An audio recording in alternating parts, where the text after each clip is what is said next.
Hello दोस्तों, कैसे हैं आप लोग। मैं उम्मीद करता हूँ कि सब ठीक है। आज फिर से मैं आ गया हूँ लेकर एक नया ट्यूटोरियल। बैक टू बैक मैंने बहुत सारे लेटेस्ट गाने किए हैं, चाहे वो दिल का दरिया हो, तुम ही आना हो, या फिर बेख्याली हो। बैक टू बैक मैंने बहुत सारे लेटेस्ट गाने किए हैं, तो सोचा कि थोड़ा सा ऑफलाइन जाए। और आज का ट्यूटोरियल जो है मैं बना रहा हूँ बहुत ही पॉपुलर गाना। इनफैक्ट ये गाना बहुत ही पुराना है, लेकिन आज भी जब मैं सुनता हूँ तो ऐसा लगता है ये अभी हाल ही में कंपोज किया गया होगा। इतना लाजवाब गाना है। गाने का नाम है मेरी भीगी भीगी सी पलकों में रह गए। गाया है मेरे फेवरेट किशोर कुमार जी ने और कंपोज किया है पंचम दा जी ने, यानी कि R.D. बर्मन जी ने। तो ये गाना सीखते हैं, बड़ा लाजवाब गाना है। दोस्तों, जो लोग सिंगिंग को लेकर बहुत ही ज़्यादा सीरियस है, उन लोगों के लिए मैंने सिस्टमैटिकली स्टेप बाय स्टेप एक ऑनलाइन सिंगिंग कोर्स बनाया है, जिसका लिंक जो है आपको डिस्क्रिप्शन बॉक्स में मिल जाएगा। आवाज़ को सुरीली कैसे बनाएंगे, आवाज़ की रेंज कैसे बनाएंगे, फील से कैसे गाएंगे, लिरिक्स को समझ के कैसे गाएंगे, बारीक बारीक वॉइस कल्चर टेक्निक्स है जिसका यूज़ आप कैसे करेंगे, ये सारी चीज़ मैंने कोर्स में बनाया है। और जिन लोगों को इंडियन आइडल सारेगामापा जैसे टेलीविज़न रियलिटी शोज में पार्टिसिपेट करना है, तो सिलेक्ट होने की चांस मैक्सिमम कैसे कर सकते हैं, क्या क्या तैयारी कर सकते हैं, क्या क्या बातों का ध्यान रख सकते हैं, ये सारी बातें मैंने ऑनलाइन सिंगिंग कोर्स में की है। लिंक जो है वो डिस्क्रिप्शन बॉक्स में है और प्राइस इतना नॉमिनल है कि हर कोई इसको अफोर्ड कर सके। आप डेफिनेटली डिस्क्रिप्शन बॉक्स में जाइएगा और उसको बाय कीजिएगा। और दूसरी बात दोस्तों, कई ऐसे सिंगर्स हैं जो वीडियो पे वीडियो डाल रहे हैं और उनको लाइक्स, कमेंट्स या एंगेजमेंट ढंग से नहीं मिलता, फॉलोअर्स नहीं मिलते। तो उन लोगों को ध्यान में रख के मैंने इंस्टाग्राम मास्टरी कोर्स बनाया है। फेसबुक के कंपैरिजन में इंस्टाग्राम जो है वो ऑर्गेनिकली बहुत ही पावरफुल है। और आप मानोगे नहीं, मेरा सारा ट्रैफिक जो है मेरे वीडियोज़ का वो इंस्टाग्राम से ही आता है। तो मैं कैसे अपने फॉलोअर्स बढ़ा रहा हूँ, कैसे अपना लाइक्स बढ़ा रहा हूँ, कैसे एंगेजमेंट बना रहा हूँ, कैसे मैं ऑनलाइन अर्निंग कर रहा हूँ एज ए सिंगर, ये सारी बातें मैंने इंस्टाग्राम मास्टरी कोर्स में बताई है। तो ये दोनों चीज़ें आपको डिस्क्रिप्शन बॉक्स में मिल जाएगी, ध्यान से इसको देखिएगा और परचेज करिएगा। तो दोस्तों, मैं हूँ Apoorva Shah, Bollywood playback singer, fame of 4 reality shows, finalist of Saregamapa and K for Kishore. चलिए सीखते हैं।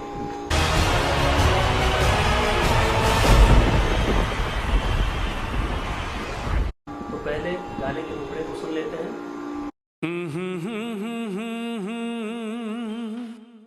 मेरी भीगी भीगी सी पलकों पे रह गए, जैसे मेरे सपने बिखर के, जले मन तेरा भी किसी के मिलन को, अनामिका तू भीतर से, मेरी भीगी भीगी सी।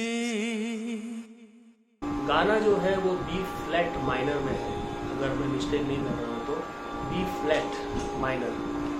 अगर आपके पास आईफोन है तो आई तबला प्रो, अगर आप एंड्रॉयड यूज़र हो तो तानपुरा ड्रॉइड। ये ऐप ओपन करके बी फ्लैट माइनर सुर आप बैकग्राउंड में बजने दीजिए। और सबसे पहले सुर में कंफर्टेबल होने के लिए हम लोग सा का रियाज करेंगे, ताकि आवाज़ जो है वो कंपन से रहित हो जाए और एकदम स्टेबल वॉइस हो जाए। तो चलिए सा का रियाज करते हैं। सा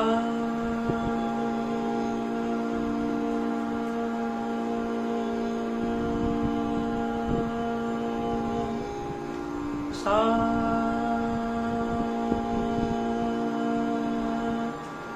सा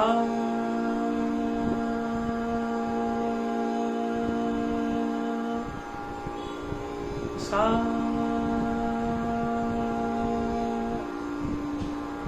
एटलीस्ट 3 बार सा का रियाज करना है। जो लोग अपनी आवाज़ सुरीली बनाना चाहते हैं, मैं आई बॉक्स पे 2 वीडियोस डालूंगा, मेल्स के लिए अलग और फीमेल्स के लिए अलग।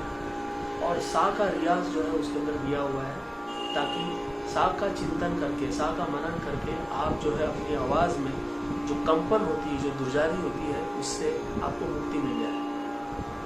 तो सा का रियाज ज़रूर करिएगा ये वीडियो ख़त्म होने के बाद। दोस्तों, सेकेंड स्टेप है कि हम लोग लिरिक्स अच्छे से लिखेंगे।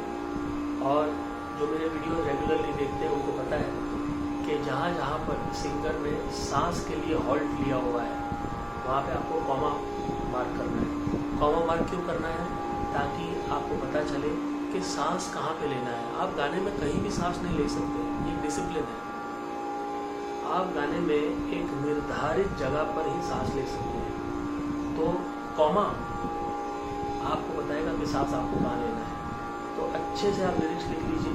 अगर आपको हिंदी लैंग्वेज आती है तो हिंदी में लिखिए, क्योंकि हिंदी इतनी खूबसूरत लैंग्वेज है कि जो सेंटेंस है ना बड़ा छोटा हो जाता है। आप इंग्लिश में लिखोगे तो वही लाइन जो है बड़ी बड़ी नज़र आती है। तो अगर हिंदी आती है तो हिंदी में लिरिक्स लिखिए, क्योंकि हिंदी मेरी फेवरेट लैंग्वेज है और बड़ा अच्छा सा लगता है, बड़ा कंसाइज लिरिक्स लगता है। देखिएगा आप ये लिरिक्स लिखने के बाद का स्टेप ये है कि आपको लिरिक्स बोलना है। बोलना क्यों है? बोलना इसलिए है ताकि आप जो है गाने के मूड के अंदर चले जाओ। आपको उसी तरह बोलना है जिस तरह हीरो हीरोइन से ये वार्तालाप कर रहा है, ये कन्वर्सेशन कर रहा है। क्योंकि गाना जो है वो बोलने की कला है और उसको हम लोग सुर में ढालते हैं। फील तो वही है। ये गाना जो है एक सैड गाना है, तो उसको समझ के एक डायलॉग फॉर्म में उसको बोलने की कोशिश करें। मेरी भीगी भीगी सी पलकों में रह गए, जैसे मेरे सपने बिखर के, जले मन तेरा भी किसी के मिलन को, अनामिका तो भी तरसे। तो गाने का फील डेवलप करने के लिए आपको गाने का वीडियो देखना बहुत ज़रूरी है, और हो सके तो वीडियो का जो अगला सीन है वो भी देखिए, ताकि आपको पता चले कि ये गाना गाया क्यों जा रहा है। It is very very important to understand that. अगर आपको गाने के डेप्थ में जाना है तो आपने साल का चिंतन किया, आपने लिरिक्स लिखा, आपने उच्चारण, आपने लिरिक्स को एज अ डायलॉग बोला, तो आपको फील का पता चला। आपके उच्चारण जो है वो बढ़िया हो जाएंगे, और आप जो है जब लिरिक्स को बोलते हो तो अपनी आवाज़ में बोलते हो, किसी और सिंगर की आवाज़ में नहीं बोलते हो, तो आप बहुत ही ओरिजिनल साउंड करोगे।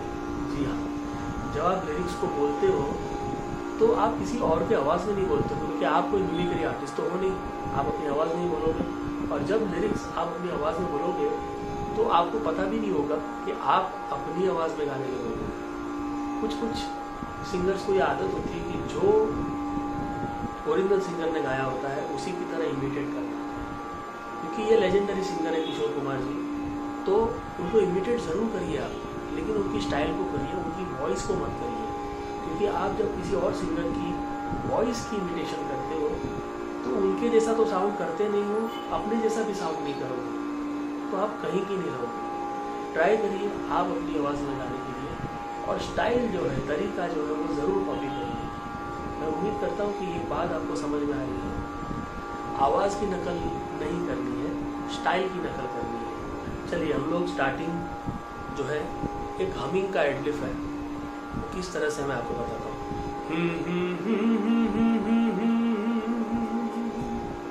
अगर आप समझ रहे हैं कि ये हमिंग का एडलिफ बड़ा सिंपल है, तो आप शायद मिस्टेक कर रहे हैं, क्योंकि एक ऐसा खटका है हमिंग के अंदर जो मैंने भी जब गौर से सुना तो वो एकदम परफेक्टली आ नहीं रहा था, तो मुझे भी काफ़ी टाइम लग गया ये करने। एक ऐसा खटका है हमिंग के अंदर जो थोड़ा सा पेचीदा बनाता है।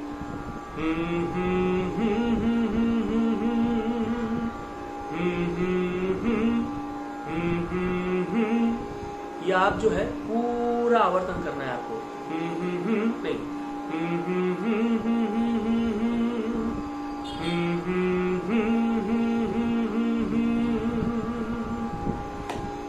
तो गाने का मूड़ा कैसा है?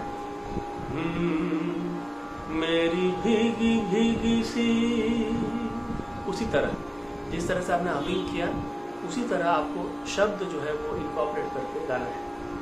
मेरी भीगी भीगी सी, मेरी भीगी भीगी, मेरी भीगी भीगी, मेरी भीगी भीगी सी, दो खटके हैं। मेरी भीगी भीगी सी, मेरी भीगी भीगी सी पलकों पे रह गए। किस तरह से है? मेरी भीगी भीगी सी पलकों पे रह गए, जैसे मेरे सपने जैसे मेरे सपने बिखर के। बहुत खतरनाक जगह है ये। जैसे मैं देखो, दो सुर में जब बहुत ज़्यादा डिफरेंस होता है ना, तो उसको ब्रिजिंग बोलते हैं, ब्रिजिंग। और उसमें जो है थोड़ा सा टोन जो है वो चेंज होता है, लेकिन आपको कोशिश ये करनी है वॉइस कल्चर में कि टोन चेंज ना हो। जैसे मैं ये टोन चेंज हो रहा है, आपको क्या करना है, जैसे मेरे सपने बिखर के, यहाँ पे भी टोन चेंज हो रहा है। तो आपको थोड़ा सा फोर्स देके टोन चेंज नहीं होना चाहिए, क्योंकि सुरों में बहुत अंतर है, तो टोन चेंज होने की नेचुरल गुंजाइश है। लेकिन आप अपने रियाज से, अपने वॉइस कल्चर से वॉइस को टोन नहीं चेंज होने देंगे। खास करके किशोरदा में ये बात थी, नीचे हो या ऊपर हो, उनका वॉइस जो है कभी भी टोनल चेंजेस नहीं आते थे। ये हमको अपनाना चाहिए अपनी आवाज़ में। तो जैसे मेरे सपने बिखर के, जले मन तेरा भी, जले मन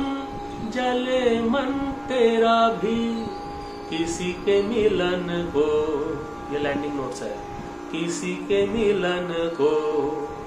क्योंकि ये काफी सुर जो है नीचे है, तो आप पर्पसली इसको नहीं करेंगे, बहुत खराब लगेगा।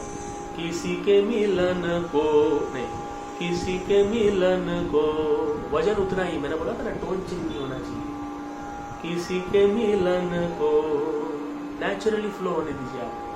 अनामिका, ये भी नीचे है, अनामिका तू भीतर से, मेरी भीगी भीगी सी। तो अभी इसको हम लोग लाला टेक्निक से और गहराई में स्कैन करते हैं। ओके, ला ला ला ला ला ला ला। मैं चाहता तो नोटेशन भी गा सकता था, लेकिन दोस्तों मैंने एक चीज देखी है, जो लोग नोटेशन के साथ स्ट्रिक्टली स्टिक करते हैं, स्ट्रिक्टली फॉलो करते हैं, उनका एक प्रॉब्लम आता है, वो जो है अपना माइंड जो है अपने हिसाब से चला नहीं सकते, वो बंद जाते हैं नोटेशंस। ये नोटेशन में ये लिखा है, मैं ऐसे ही गाऊंगा। आप देखिएगा, जो भी बड़ा सिंगर होता है ना, वो लाइव में बिल्कुल अलग गाता है। आप किशोरदा की बात कीजिए, खिलते हैं गुल यहाँ, जब उन्होंने लाइव परफॉर्मेंस दिया है, यूट्यूब में वो वीडियो बहुत ही पॉपुलर वीडियो है, खिलते हैं गुल यहाँ, आप देखना। ओरिजिनल गाना उन्होंने अलग गाया है, और जब उन्होंने दोबारा वो गाना गाया तो पूरा आलाप लेके गाया है। तो अगर वो नोटेशन को स्टिक करते तो अपनी क्रिएटिविटी यूज नहीं कर सकते थे। तो दोस्तों, नोटेशन और हारमोनियम, कोई कोई सिंगर्स ऐसे होते हैं जो हारमोनियम के बिना गा ही नहीं सकते। अगर आपने उनका हारमोनियम छीन लिया तो वो बेसुरे हो जाते हैं, मैंने ये खुद देखा है। तो ऐसी आदतें मत पालिए आप। थोड़ा संगीत सीखिए, और गाते टाइम आप भूल जाइए कि आप संगीत सीखे हुए हैं, तो वो खुलापन आएगा आपकी गायकी में, एक मासूमियत जिसको कहते हैं। जो एक बहुत मंझा हुआ सिंगर होता है ना, वो बहुत ही मंझी हुई तरह से गाता है, लेकिन उसको खुद को पता है, जो मैंने सीखा है, जो मैंने रियाज किया है, वो गाने में ऐसा फील यूज करूँगा, बहुत ही टेक्निकल तरीके से गाना नहीं गाऊंगा, क्योंकि क्या होता है, गाने की खूबसूरती पे असर होता है। तो नोटेशंस जो है उसको आप बाजू पे रखिए, और कान जो है, आप कानसेन बनिए। तानसेन तो हम बन नहीं सकते, कानसेन बनिए। ध्यान दीजिए फ्रीक्वेंसीज पे, सुरों की फ्रीक्वेंसीज पे ध्यान दीजिए। और इसलिए मैं लाला टेक्निक यूज़ करता हूँ। लाला टेक्निक मतलब ला ला ला करके मैं समझाता हूँ, उसको मैं लाला टेक्निक बोलता हूँ। और ला इसलिए बोलता हूँ कि थ्रू आउट लाला टेक्निक आपका आवाज़ जो है वो आकार में, आकार मतलब आकार में आपका पूरा स्कैनिंग हो जाए। एकार में नहीं गाना चाहिए, आकार में गाना चाहिए। और ला जो है वो आ है, ला के अंदर आ छुपा हुआ है। तो नोटेशन में ध्यान में न रख के सिर्फ लाला टेक्निक में ध्यान देते हैं। और किसी को जो है वो नोटेशन से घबराहट होती है, तो मैं एकदम सिंपल रखना चाहता हूँ। मैक्सिमम लोगों को लाला टेक्निक से फायदा हुआ है, आप भी ट्राई करिए। ला ला ला ला ला ला ला, ओके, ला ला ला ला ला ला ला ला ला ला तारा, है ना। ला ला ला ला ला ला ला ला ला ला ला